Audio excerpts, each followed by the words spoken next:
Hello friends, welcome to optimistic studies. Optimistic studies में आप सभी का स्वागत है। आज हम देखने जा रहे हैं शैक्षिक मनोविज्ञान का ऑब्जेक्टिव नंबर 2 एमसीक्यू सेकेंड देखने जा रहे हैं। और आज का जो हमारा टॉपिक रहने वाला है शैक्षिक मनोविज्ञान में वो है मानव विकास, ह्यूमन डेवलपमेंट। तो चलिए फिर हम सेशन को स्टार्ट करेंगे। सेशन को स्टार्ट करने से पहले यदि आप चैनल में पहली बार आए हैं तो चैनल को सब्सक्राइब कर लीजिए, साथ में बेल नोटिफिकेशन को ऑन रखिए जिससे हम जो भी वीडियो डालें तो आप तक पहुंचते रहे। साथ में सेशन यदि आपको अच्छा लगे तो ज़रूर लाइक कीजिएगा, ज़्यादा से ज़्यादा लोगों तक शेयर ज़रूर कीजिए जिससे ज़्यादा से ज़्यादा लोगों तक ये फ्री क्लास का लाभ वे ले सके। एवं आपके कोई भी डाउट्स, क्वेरीज यदि हैं तो आप बिल्कुल कमेंट सेक्शन में कमेंट करके बता सकते हैं। तो चलिए फिर हम आज की क्लास को स्टार्ट करेंगे, जहां हम देखने जा रहे हैं मानव विकास पर बेस्ड कुछ एमसीक्यूज। हमारा फर्स्ट क्वेश्चन है, टॉय एज रेफर्स टू, खिलौनों की उम्र का अर्थ है पूर्व बाल्यावस्था, पार्श्व बाल्यावस्था, शैशवावस्था, उपरोक्त सभी, ये सभी, early childhood, late childhood, babyhood, all of this.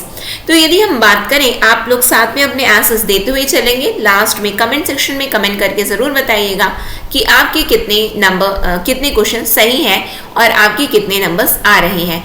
तो यदि हम खिलौनों की उम्र की बात करें तो बच्चा खिलौने से कब खेलता है? तो बच्चा खिलौनों से पूर्व बाल्यावस्था में खेलता है। तो खिलौनों की उम्र किसे हम कहते हैं? तो पूर्व बाल्यावस्था को ही हम खिलौनों की उम्र कहते हैं। ठीक है, क्यों? क्योंकि वो अपनी पूरी जिंदगी, जैसे कि डॉल, हमने डॉल ले लिया या फिर टेडी बियर, ये सभी जो भी चीज है, खिलौनों की उम्र पर्टिकुलरली जो बोली जाती, टॉय एज जो बोली जाती है वो पूर्व बाल्यावस्था को बोली जाती है। नेक्स्ट क्वेश्चन में हम आते हैं, निम्नलिखित में से कौन सी प्रारंभिक या फिर पूर्व बाल्यावस्था की विशेषता नहीं है? ध्यान देना है आप लोगों को, नहीं है पूछा गया है। Which of the following is not a characteristic of early childhood? Pre-gang age, imitative age, questioning age, play age। पूर्व गिरोह एक उम्र, अनुकरणीय उम्र, पूछताछ उम्र या खेलने की उम्र। तो हमसे पूछा गया है प्रारंभिक बाल्यावस्था की विशेषता नहीं है। तो प्रारंभिक बाल्यावस्था की यदि हम बात करें तो ये क्या है? प्री गैंग एज है। प्री गैंग एज मतलब कि अभी बच्चा स्कूल में गया नहीं है। जब स्कूल में गया नहीं है तो गिरोह बना नहीं है, गैंग बना नहीं है, तो उसको हम बोलते हैं पूर्व है वो, यानी कि पूर्व गैंग एज, पूर्व गिरोह उम्र बोलते हैं। लेकिन जो बाल्यावस्था होती है, प्रारंभिक बाल्यावस्था, वह अनुकरणीय होती है। अनुकरणीय मतलब हम अपने माता पिता, भाई, दीदी, भैया जिसको हम बोल रहे हैं, तो हम उनकी तरह बोलना चाहते हैं, हम उनकी तरह चलना चाहते हैं, हम उनकी तरह हर चीज करते हैं। जैसे कि छोटे छोटे बच्चों को देखोगे तो वो अपनी मदर को फॉलो करते हैं कि उनकी मम्मी कैसे तैयार हो रही है, मम्मी कैसे, मतलब कि इवन बहुत सारे बच्चों में दुपट्टे ओढ़ने की, छोटे छोटे बच्चे रहते हैं लेकिन दुपट्टा ओढ़ना है, सर ढकना है, ये सभी चीजें छोटे छोटे बच्चों में होता है जो कि प्रारंभिक बाल्यावस्था है। तो अनुकरणीय वो तो होते ही हैं, साथ में बहुत ही ज्यादा वो पूछताछ करते, क्यों, कहाँ, कैसे, क्या है, कहाँ जाना है, कब जाना है, क्या करना है, तो वो भी होता है। लेकिन यहाँ पे बच्चा ना खिलौनों से खेलता है, खेलने की उम्र ये वाली नहीं रहती है ना, खिलौनों की दुनिया में वो जीता है। तो अभी जस्ट हमने देख लिया था, तो खिलौने की उम्र, तो प्रारंभिक बाल्यावस्था की जो विशेषता नहीं है वो है खेलने की उम्र। खिलौने की है लेकिन खेलने की नहीं है, प्ले एज ये नहीं है, ये टॉय एज है। ठीक है, नेक्स्ट क्वेश्चन में हम आ जाते हैं। नेक्स्ट क्वेश्चन क्या हमारा, बाल्यावस्था के अंत में बच्चे किस भौतिक इकाई या इकाइयों के रूपांतरण को समझते हैं? इन late childhood period, children understand the conversion of which physical entity, or we can say entities, mass and number, mass, number, area। मास मतलब कि यहाँ पे बताया जा रहा है द्रव्यमान। क्या है? द्रव्यमान। फिर उसके बाद नेक्स्ट ऑप्शन है हमारा द्रव्यमान और संख्या, फिर है संख्या, फिर है द्रव्यमान, संख्या और क्षेत्र। तो बाल्यावस्था के अंत यानी कि पार्श्व बाल्यावस्था की बात की जा रही है। पार्श्व बाल्यावस्था है ना, पार्श्व बाल्यावस्था में बच्चे किस भौतिक इकाइयों की रूपांतरण को समझते हैं। तो हम पाश्य बाल्यावस्था में यदि हम आ जाए ना, तो बच्चे यहाँ पे क्या समझ पा रहे हैं, तो बच्चे यहाँ पे समझ पाते हैं, द्रव्यमान भी समझ रहे हैं, संख्या भी समझने लगते हैं, एवं क्षेत्र क्या होता है, एरिया क्या होता है। तो ये सभी चीजों का अनुभव एवं ज्ञान उनको थोड़ा थोड़ा हो जाता है। तो यहाँ पे हमारा करेक्ट आंसर क्या बनेगा, ऑप्शन नंबर डी। ठीक है, नेक्स्ट क्वेश्चन में मैं आ जाती हूँ। नेक्स्ट क्वेश्चन क्या हमारा, निम्नलिखित में से कौन सा विकास कार्य पाश्य बाल्यावस्था के लिए उपयुक्त नहीं है। ये आपको एग्जाम में भी ध्यान देना है कि क्या पूछा क्या जा रहा है हमसे। ठीक है, हम जल्दबाजी कर जाते हैं कि हम अच्छे से क्वेश्चन रीड नहीं करते, फिर बाद में पछतावा ये होता है, अरे मैंने तो देखा नहीं। तो ये चीज नहीं होना चाहिए। ठीक है, which of the following development task is not appropriate to the late childhood. इनमें से क्या उपयुक्त नहीं है, learning physical skills necessary for ordinary games, achieving a masculine and feminine social role, achieving personal independence, learning to get along with age mates. हमसे पूछा गया कि डेवलपमेंट टास्क नहीं है, तो आपको बताना है। इधर हम हिंदी भी देख लेते हैं कि कौन सा विकास कार्य पाश्य बाल्यावस्था के लिए उपयुक्त नहीं है। हमारा फर्स्ट ऑप्शन दिया गया है कि सामान्य खेलों के लिए आवश्यक शारीरिक कौशल सीखना, एक पुरुष या स्त्री सामाजिक भूमिका प्राप्त करना, व्यक्तिगत स्वतंत्रता प्राप्त करना, या उम्र के साथियों के साथ मिलना सीखना।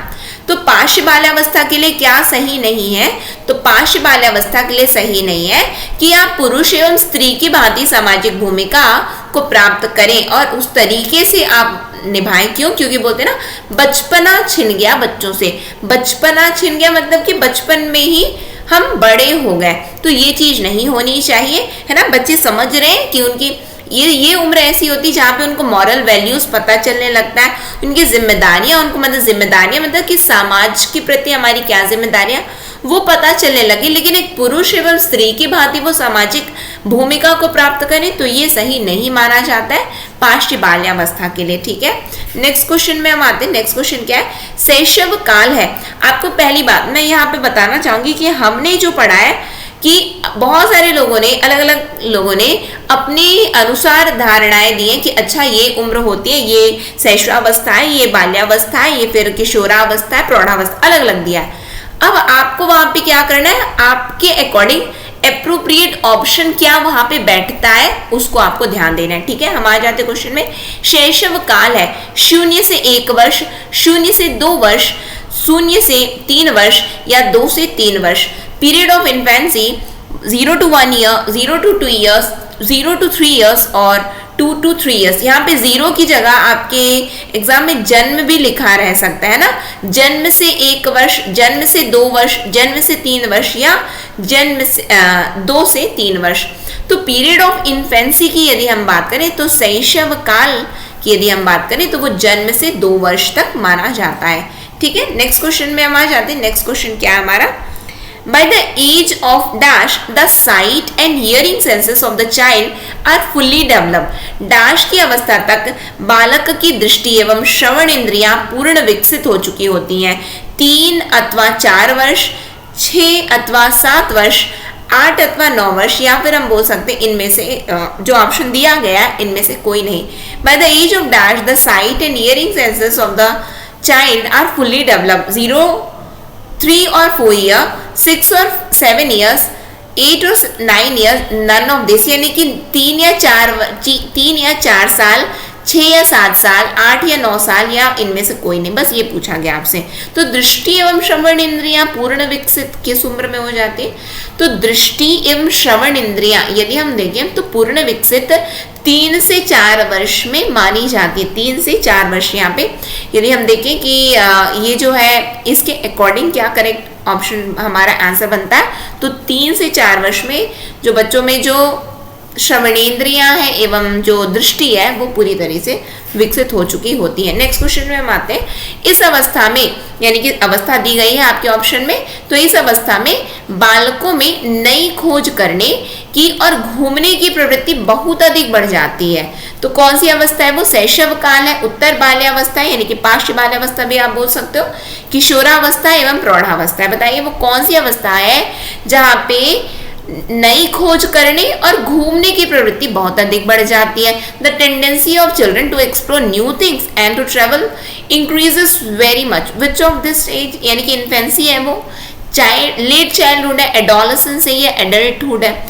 तो देखो ये खोज करने की और घूमने की प्रवृत्ति की यदि हम बात करें तो बच्चा क्रिएटिव बन चुका है। बच्चा क्रिएटिव बन चुका है मतलब कि वो कौन सी अवस्था है, तो वो उसके उत्तर बाल्यावस्था है। क्या है? उत्तर बाल्यावस्था है, लेट चाइल्डहुड है और घूमने की प्रवृत्ति भी अब यहाँ पे बढ़ जाती है। ठीक है, नेक्स्ट क्वेश्चन में हम आते हैं। नेक्स्ट क्वेश्चन क्या है? शारीरिक विकास का क्षेत्र है, एरिया ऑफ फिजिकल डेवलपमेंट क्या क्या है? तंत्रिका तंत्र, मांसपेशियों की वृद्धि, अंतःस्रावी ग्रंथियां या उपरोक्त सभी। Area of physical development, nervous system, growth of muscles, endocrine glands या जो लास्ट ऑप्शन दिया गया वो है ऑल ऑफ द अबव। बताइए करेक्ट आंसर क्या होगा हमारा? फिजिकल डेवलपमेंट मतलब क्या होता है? शारीरिक विकास क्या होता है? तो शारीरिक विकास की यदि हम बात करते हैं ना तो उसमें तंत्रिका तंत्र भी आ जाता है, ठीक है, उसमें मांसपेशियों की वृद्धि भी आ जाती, अंतःस्रावी ग्रंथियों का विकास भी आ जाता है, तो सब कुछ आ जाता है इसमें। शारीरिक विकास हुआ है ना हमारा, तो ठीक है। तो यहाँ पे इसका मतलब करेक्ट आंसर हमारा क्या होगा? ऑल ऑफ द अबव, यानी कि उपरोक्त सभी हमारे यहाँ पे आंसर बनेंगे। नेक्स्ट क्वेश्चन में हम आते हैं। तर्क, जिज्ञासा तथा निरीक्षण शक्ति का विकास होता है डैश की आयु पर? 7 वर्ष, 11 वर्ष, 9 वर्ष, 6 वर्ष। Reasoning, curiosity, observation power is developed at the age of 7 years, 11 years, 9 years और 6 years। कब ये तर्क शक्ति कब जागृत हो जाती है ये तो बताइए। तर्क कर रहा है बच्चा, यानी कि अब रीजनिंग आ चुकी है उसमें, ठीक है। तो रीजनिंग की यदि हम बात करें, इसको लॉजिकल रीजनिंग भी हम बोल सकते हैं, तो कब बच्चा ये करने लग जाता है तर्क वाली अवस्था? यानी कि 11 वर्ष, ठीक है। क्या यहाँ पे इसके अकॉर्डिंग यदि हम देखेंगे कि वो कौन सी उम्र है जहां पे बच्चा तर्क कर रहा है, तो तर्क वाली यदि हम बात आती है तो वो 11 वर्ष होती है, ठीक है। नेक्स्ट क्वेश्चन, ये पर्टिकुलरली ऑप्शन के अनुसार आप लोगों को समझना है कि हमको यहाँ पे सही उत्तर लेना क्या है, ठीक है। नेक्स्ट क्वेश्चन में हम आते हैं। At which stage of development an individual faces the problem of vocational adjustment? विकास के किस चरण में एक व्यक्ति को व्यावसायिक समायोजन की समस्या का सामना करना पड़ता है? वृद्धावस्था, किशोरावस्था, यहाँ पे बोला गया है आपका बाल्यावस्था और यहाँ पे दिया गया है हमारा क्या, तो शैशवावस्था, ठीक है। बताइए करेक्ट आंसर क्या होगा? Eight which stage of development an individual faces the problem of vocational adjustment? Old age, adolescence, childhood, infancy. अब आप ये देखो, व्यावसायिक समायोजन की बात आ रही है ना, वोकेशनल एडजस्टमेंट। तो वोकेशनल एडजस्टमेंट की यदि हम बात करें तो वो क्या है? हम कब इतना ज्यादा मतलब कि अब थोड़ी चिंता हो गई है कि नहीं अब हमें क्या करना है, कहीं ना कहीं हमको क्या करना है, कुछ जॉब करना है, हम सोच रहे हैं।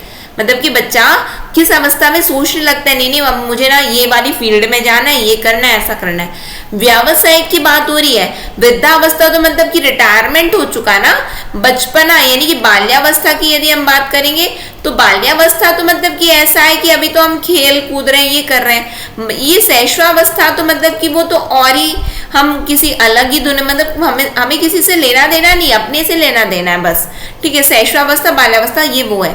तो व्यावसायिक समायोजन कहाँ पे आएगा? तो किशोरावस्था ही है जहाँ पे हमको जॉब की फिक्र अब होने लगती है, ठीक है।